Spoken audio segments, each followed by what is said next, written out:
Canada, a longtime energy partner, has shut down the $103 billion oil export pipeline to the U.S., leaving Washington unable to respond in time. Canada stops supplying oil and gas to the U.S. Canada, the largest energy supplier to the U.S., shocked Washington with its decision to halt energy exports. This immediately caused a surge in gas, oil, and electricity prices in the U.S., leading to unprecedented disruptions in the lives of millions of Americans. How will Americans cope with the rising prices of essential goods, including fuel, food, and public services? From daily commutes to flights, everything is being affected. The aviation industry faces increased fuel costs, while transport, manufacturing, and many other sectors are struggling due to the soaring energy prices. The reason behind Canada's decision: for years, the U.S. has imposed heavy trade tariffs on Canadian goods, believing that its neighboring country wouldn't dare to retaliate. But that belief is now being shattered. Canada had long warned that this could happen, yet Washington paid little attention. Eventually, a strategic shift was made. Canada not only stopped oil exports to the U.S., but also signed long-term contracts with other countries, particularly China and India, the two largest energy markets in the world. This is not just a political reaction, but also a long-term economic strategy to reduce dependence on the U.S. With these new agreements, Canada has opened the door to becoming one of the leading energy suppliers for major global economies, Europe and Asia, ready to replace the U.S. So, when the U.S. suddenly loses its critical energy supply from Canada, who will step in to replace it? Europe and Asia have quickly stepped up. Canada has signed billion-dollar agreements to supply oil, gas, and electricity to countries in need of a stable energy source, especially Europe, which is seeking to replace energy supplies from Russia. At the same time, China and India have secured long-term agreements to ensure energy supplies for their rapidly growing economies. Canada's export ports and pipeline systems are now not only directed towards North America, but also shifting their energy flow towards Asia and Europe. This not only creates a massive shock for the U.S., but also completely changes the global energy balance. The U.S. now faces not only an energy crisis, but also loses its strategic position in the international energy competition. With the loss of hydroelectric supply from Canada, states like New York, California, and Michigan are facing the risk of rolling blackouts, especially during the winter months. Electricity prices have soared, and some regions are even considering implementing peak-hour usage restrictions to avoid overloads. Major industries, such as automobile, steel, and food production, are starting to cut production due to rising energy costs. This not only impacts the economy, but also threatens tens of thousands of jobs, particularly in energy-dependent sectors. Many businesses are facing severe profits decline, with some even closing down certain production facilities. This is forcing Americans to witness significant changes in their daily lives, from prices to job opportunities. The energy winter approaches. You've probably noticed the U.S. is facing a challenging energy winter. Gas, oil, electricity, airline tickets, and goods have all surged in price. Families and businesses are shouldering unprecedented inflation, and everything is becoming more expensive than ever before. The electricity and fuel systems once dependent on Canada's supply are now paralyzed, rendering Washington's efforts almost futile. In reality, these events are forcing the U.S. economy to face a significant shock, and it's hard to predict what will happen next. How many options does the U.S. have left to deal with this crisis? Can Washington escape the energy crisis before it turns into a full-blown economic disaster? A nearly $19 billion deal between Canada and the U.S. now hangs by a thread. Donald Trump is threatening to punish Canada with a 100% tariff on its auto industry. And while the shouting match grabs headlines, Europe quietly but ambitiously has unveiled an €800 billion defense plan. The question is, who's really leading the West's new security order?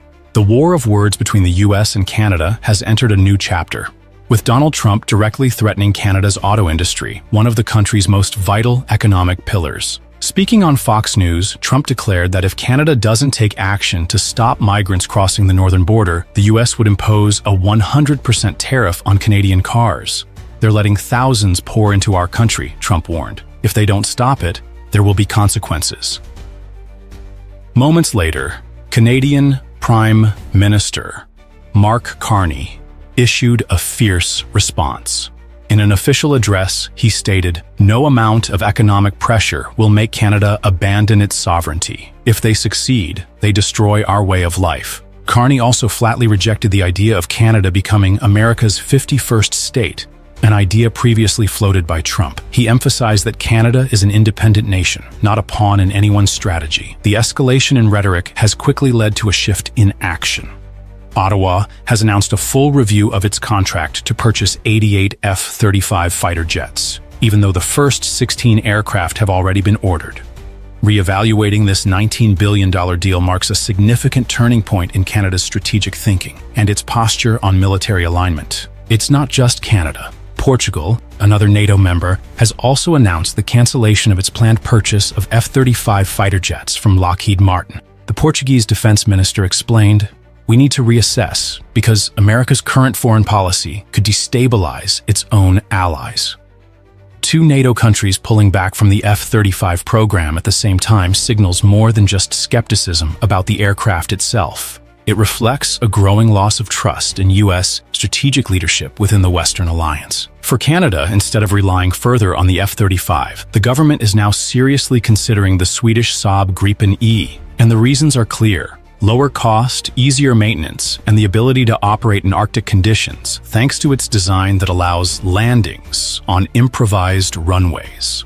Most notably, the Gripen comes equipped with the Meteor missile, one of the most advanced long-range air-to-air weapons in the world. But Gripen is more than just a technical alternative. It's a political statement, a declaration of military independence from the United States. Canada isn't just looking for alternative partners. It's investing heavily in building its own defense industry. Today, that sector generates nearly 10 billion Canadian dollars annually, with over 60% of revenue coming from exports, and supports more than 64,000 high-skilled jobs. Key players include General Dynamics, manufacturer of the LAV-6 armored vehicles, CAE, specializing in military flight simulation and pilot training, Magellan Aerospace, developing satellite components and rocket engines. At the same time, Canada is signing a wave of major defense deals, purchasing 16 P-8, a Poseidon aircraft from Boeing to replace its aging C-P-140 fleet, ordering 11 MQ-9B Sky Guardian UAVs to monitor remote regions and border areas, signing a $2 billion Canadian contract with Germany to maintain its Leopard 2 tank fleet. While key Western allies are charting their own military paths, the European Union has just unveiled a bold new initiative, the Rearm Europe program, worth 800 billion euros. The plan aims to boost in-block weapons production, remove budget caps on defense spending, and significantly reduce dependence on the United States. According to the CEO of Rheinmetall, one of Europe's top defense firms, EU defense spending could reach 1 trillion euros by 2030. With these moves, Europe is asserting itself, emerging as a new center of military power, increasingly independent from Washington. And while the United States remains a leading military force, its once indispensable role is beginning to fade, especially in the eyes of its traditional allies. What comes next in this shifting global security landscape? We'll be watching. Well, there are no delays at all. No, nothing to do with the market. I'm not even looking at the market because long-term, the United States will be very strong with what's happening here. Donald Trump just held a highly controversial press conference at the White House. And instead of reassuring the public, he made everything worse. From threatening to withdraw from NATO, reversing tariff policies, to cutting social benefits, Trump made a series of shocking statements.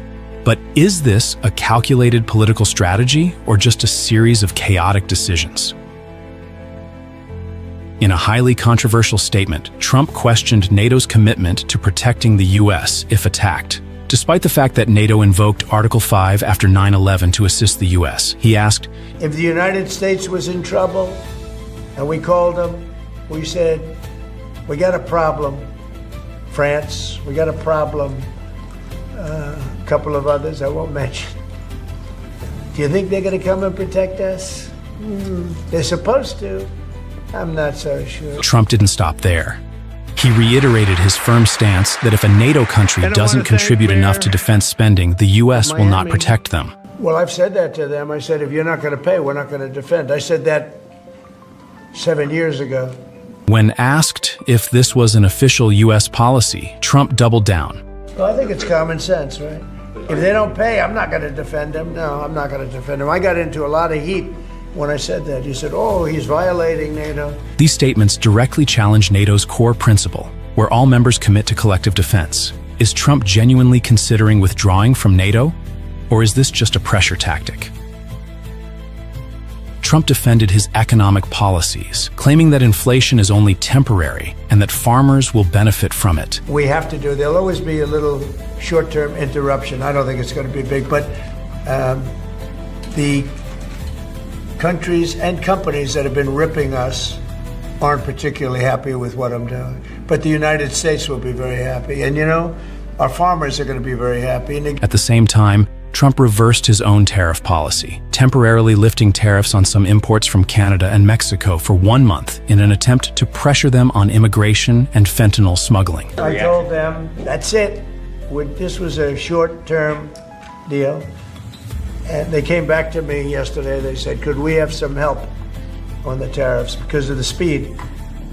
And I said, look, I'm going to do it, but that's it. Don't come back to me after the April 2nd. I don't want to hear from you after April 2nd. But here's the issue. Trump has repeatedly changed his stance on tariffs, leaving businesses in a state of uncertainty. Is Trump truly protecting the U.S. economy, or just creating more chaos?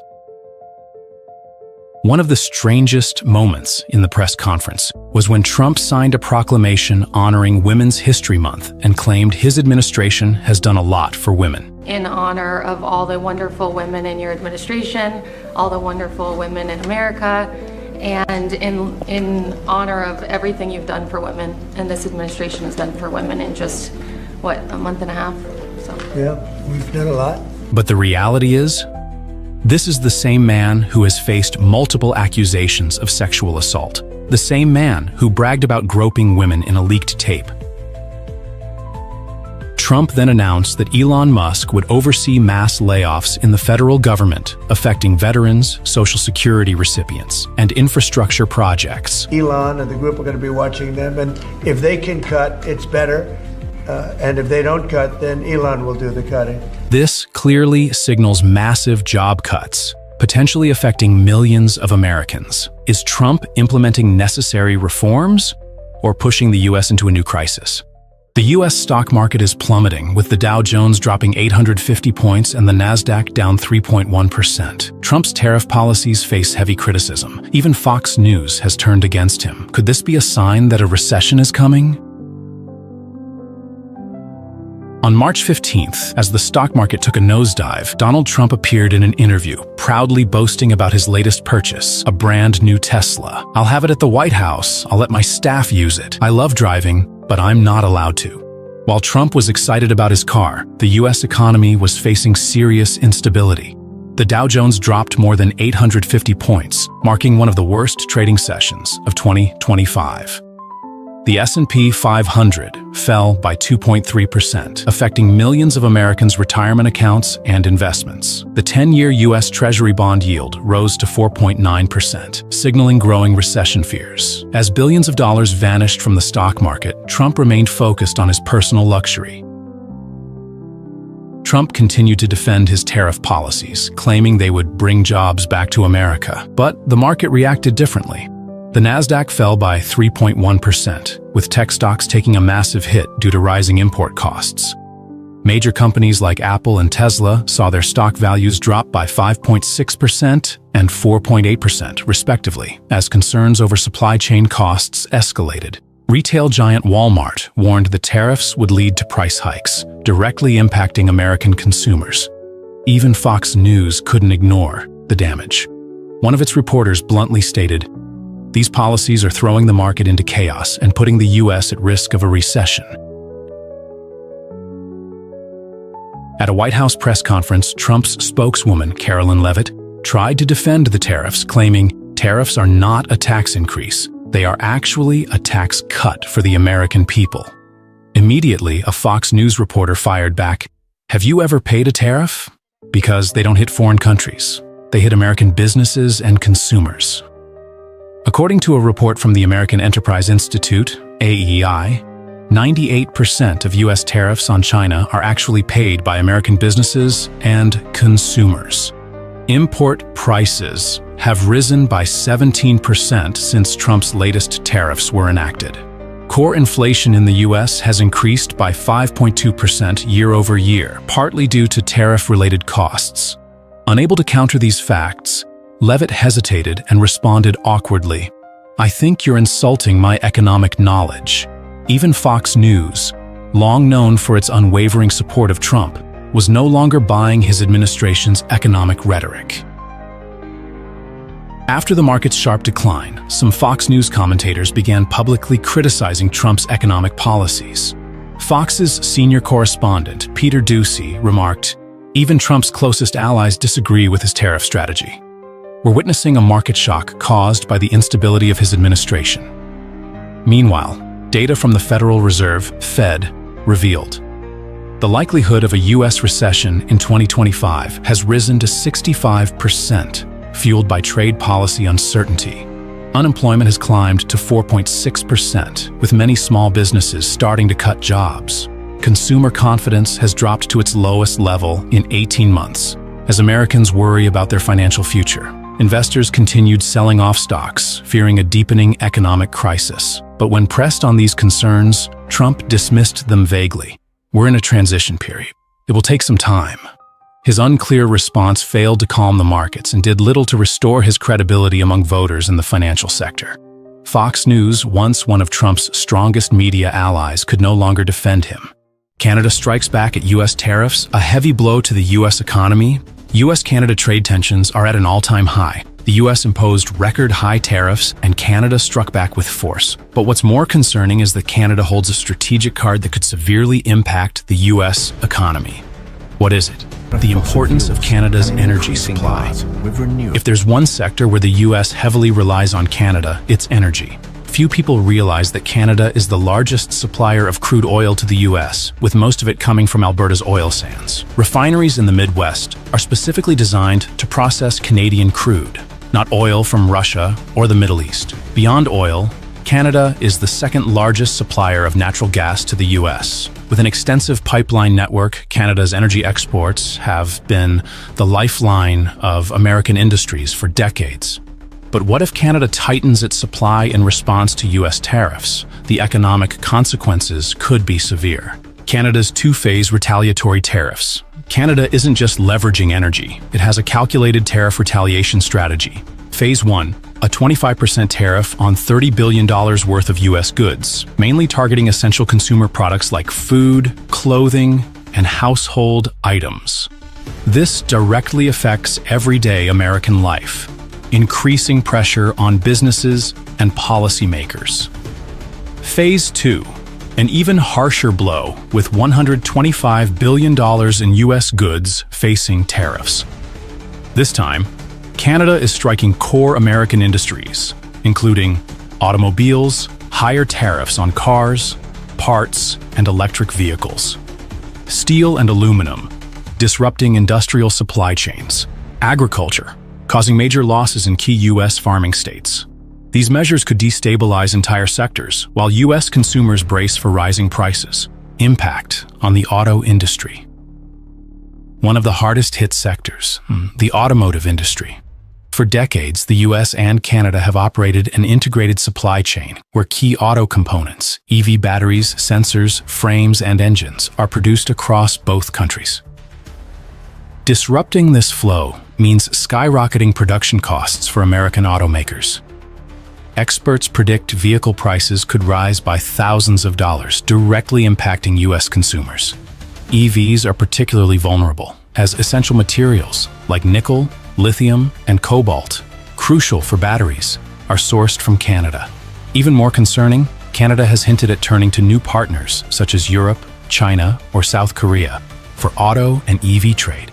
If this happens, the U.S. risks losing its position as a global leader in the EV industry. Will the U.S. accept these economic losses just to maintain its tariffs? Public and political reactions in Canada. Surprisingly, the Canadian public is not backing down from this trade tension. Unlike before, this time, Canadians overwhelmingly support the government's tough response. Recent surveys show that over 70% of Canadians approve of the retaliatory measures, reflecting a strong sentiment If we are attacked, we will fight back. The Canadian government is not alone in this battle. Canadian industries are actively seeking new markets in Europe and Asia to reduce dependence on the U.S. Some Canadian politicians have even called for stronger cooperation with the European Union, EU, and Asia-Pacific nations to counterbalance U.S. pressure. This raises a concerning scenario. If Canada shifts its economic partnerships, the U.S. could lose one of its most crucial trade allies. Politically, this marks a turning point. Canadian leaders are no longer positioning themselves as passive trade partners. Instead, they are openly discussing closer ties with Europe, Asia, and other economic blocs to counterbalance U.S. influence. This could redefine North America's economic landscape, potentially reducing the U.S.'s dominance in regional trade.